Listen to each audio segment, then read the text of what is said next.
It's Bourbon Night. It's a flight fight. Hello, I'm Chad. I'm Sarah. Sarah, we are doing our Wheated Flight Fight Part 2. That's right. We got 4 more wheated bourbons in here, all around $50-ish, $60 or under. The winner or winners from this flight will go up against our winners from round 1, and we'll see who's got the best wheated bourbon around that price point. Ooh, I like it. Also, we're not going above 107 proof. We should mention that as well. Right. All of these are hanging around that 90 to 100 proof in that area. Yeah. But, nothing cast strength, nothing too high. Nothing cast strength, and generally readily available. So if you're like, well, what about William LaRue Weller? Well, number 1, that's cast strength, and what number about 2, Weller Antique even. We want stuff that is readily available on the shelf for most people and at a more accessible price point. Speaking of that, Sarah, what's in today's flight?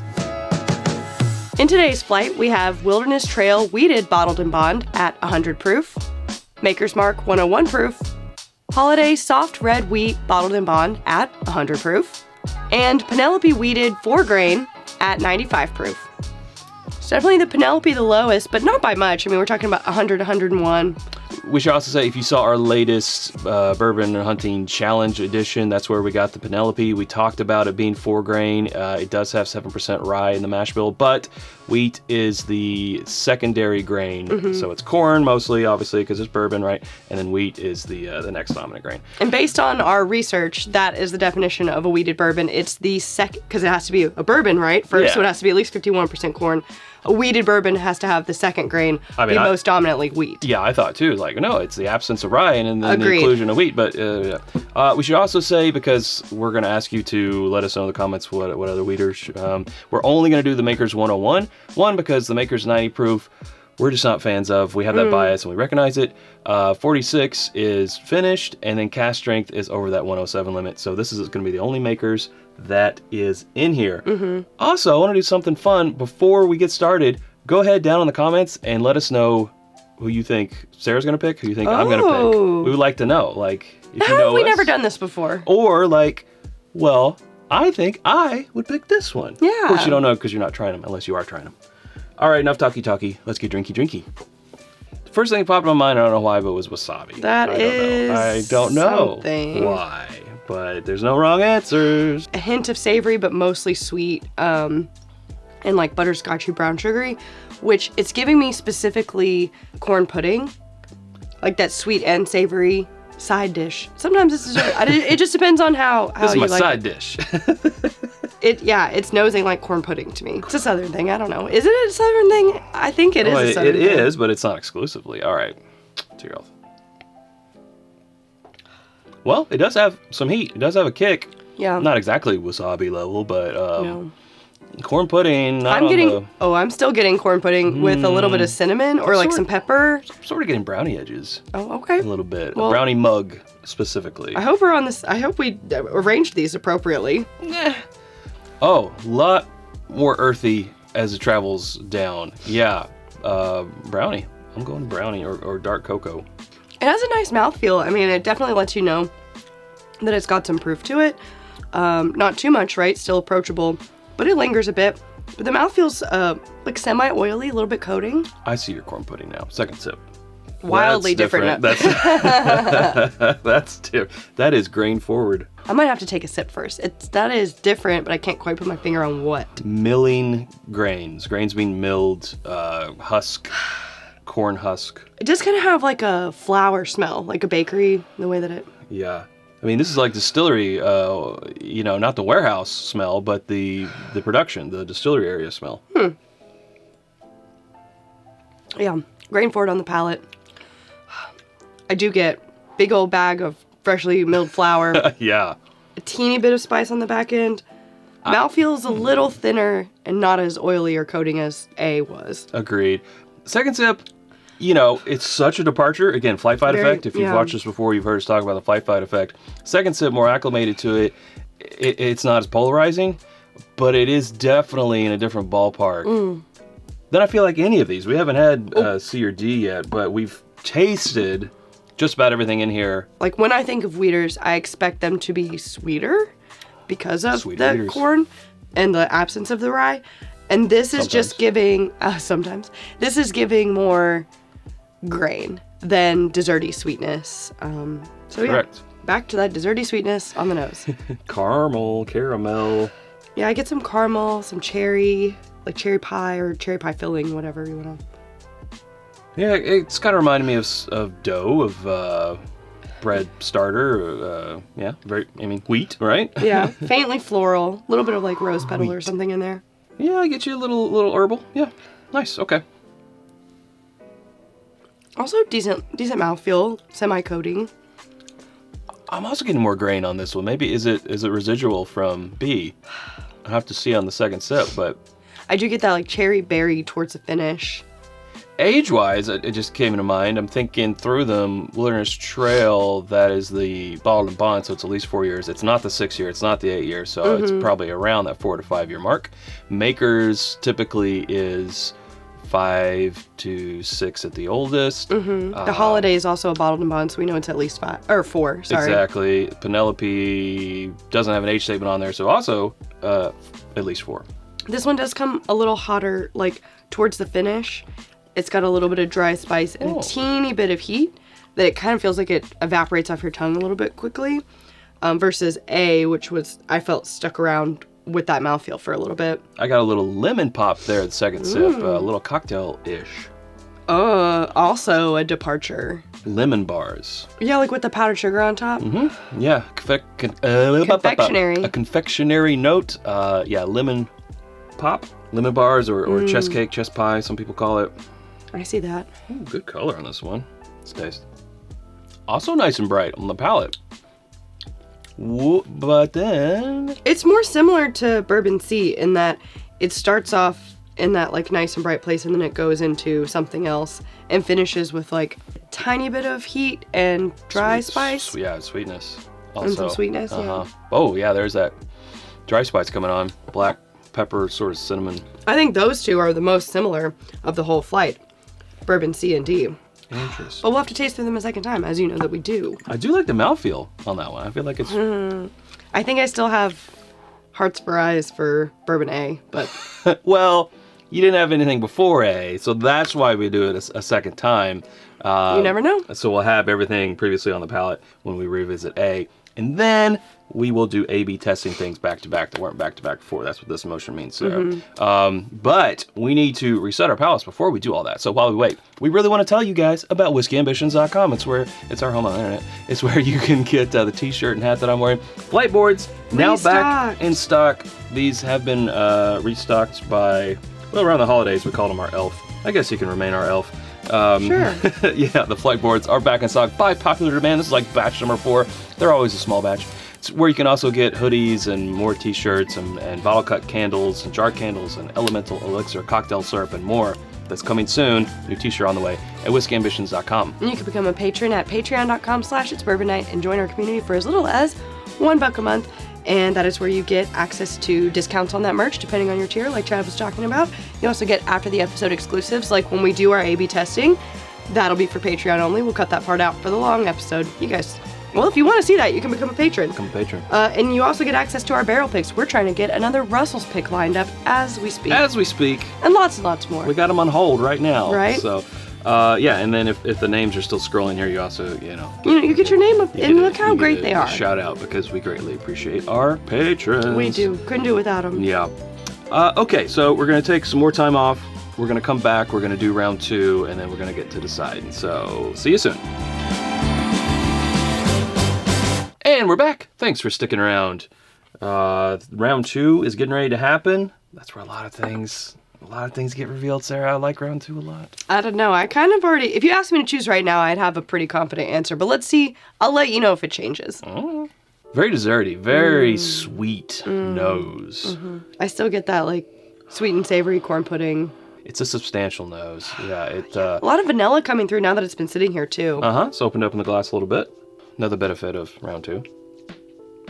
Okay, I was wondering if, A was a fluke. A lot of times it is. Second round, though, A is It's got the sweetness. It's a contender. Right? It's got the sweetness. It's got the oak. It's a teeny tiny bit savory. I like it. Yeah, it's pretty approachable. Mouthfeel. There's not heat getting in the way. Pretty good. Okay, that hasn't really changed nose-wise since round one. More grain, husk forward. Yeah. Yeah, like shucking corn. Shucking. Ah, shucks. Corn. Sort of barnyard. Hay. Yeah, that type of. Yeah, very earthy. Earthy and tannic. Well, extra steeped tea. Yeah. Black tea. I think it's, a little oversteeped tea. I think it's how you describe earthy. Teeny tiny hint of like fennel or licorice on the finish. Just a little bit of fennel. It's got a tiny bit of herbal to it. Or fennel could also be considered a spice. I mean, it's something that you would find in the spice cabinet, so I guess that's like... It is an herb, and it is also would be in your spice cabinet. I'm going to say it's an herb, so I'm going to call it earthy. A little bit of marshmallow this time. Bubblegum. Okay. Those are very similar. We said... well, we didn't say confectionery on this one last time. Yeah, bubble gum, double bubble. Mm-hmm. Chalky on the outside. Or bubble yum. Okay. I would also accept bubble yum. Do you remember the zebra gum? Of course, French stripe gum. Maybe a little bit of that. Not so much on the palate. Well, a little bit of double bubble, but also with some earthiness. Yeah, you gotta wait till it starts going into the finish. But then a little bit of dryness and the earthiness kind of takes over. But there's a hint, there's a pop. And if I hadn't got it on the nose, I wouldn't have picked it up on the palate. But I was looking for it, and there was like a pop of it in there. But yeah, it's mostly a bubblegum pop. Ha ha ha! Now that's what I call puns, volume 2. I don't know. Might be fighting for second best nose here, Sarah. I lost that lemon. It's kind of gone now that it's sat out. Yeah, not as prominent, but I see it. If anything, it's more still that bread before it started to bake. Interesting. A little more astringent this time. This one's definitely, now that they've sat out and we're going back through again, separating itself from Bourbon C. The first time through, I said that Bourbon C and D were very similar. Now that we're going through again, I'm seeing the departure between the two, which makes sense. They're different distilleries. So. Yeah. Well, that completes round 2. Now we're going to take ones that we didn't have back to back, and we're going to try them back to back. We're going to attempt to make our order. In fact, we have to make our order. We must. That's how the episode concludes. Yeah, exactly. So we'll leave you.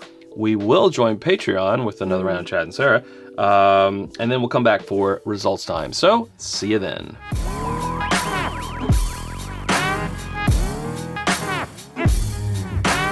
I don't have a watch on. What time is it? It's results time. Didn't take too long. Take too long. This was an easy one for me. Yeah. By the looks of it, we have the same first and last, but our second and third are flip-flopped. Yep. So we're going to start, as always, with our fourth place. Fourth place, we put Bourbon B. And Bourbon B is... Wow. I didn't see that coming. This is the Wilderness Trail. I have always said that I really, really like their 6-year wheated product, like the most out of everything that they offer. When it comes to the bottled and bond, apparently, in line up with these others, it is not my fave. Well, I feel like we've always been more fans of their rye bourbon. That's true. Than the wheated bourbon. Also, not trying to make excuses here. The results are the results. But I will say the bottle that we used for this one, we have had for a while. That sounds like an excuse, Chad. It's not. It's a fact. It's something to consider. We were doing a scientific experiment, something that you would include in your notes. Right. It could be a variable. A variable. All right. Third place is where we differ. So, Sarah, you put Bourbon D. I put Bourbon C. So, your third, my third. Do yours first. Okay. Sarah's third place, Bourbon D is... The Penelope. The Penelope. Okay. Interesting. Penelope, which you put in second place. The second place. Okay. Double checking. Well, I was wrong on my guesses. So was I. Chad's third place. Which is him. He speaks about himself in the third person. Your second. Yes. Bourbon C is... The Holladay. Whoa, that makes first place for both of us. Bourbon A, which is the Maker's 101 proof.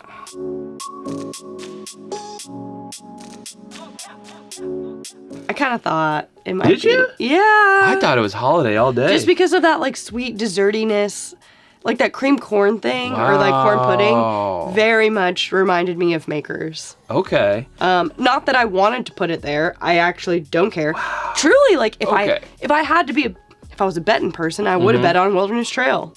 If I had to be honest. Well, I would have bet on Holladay, and let me explain why. So, if you're not a patron and you don't see another round with Chad and Sarah, for another round of our Wheated Flight Fight number 1, we took my winner, which was the Bardstown Bourbon Company Wheated, your winner, which was the Weller Special Reserve, and we're like, well, let's put it up against the Holladay Wheated, and we were both just like, wow, this is such a good matchup. This stands up so well. And now here we are.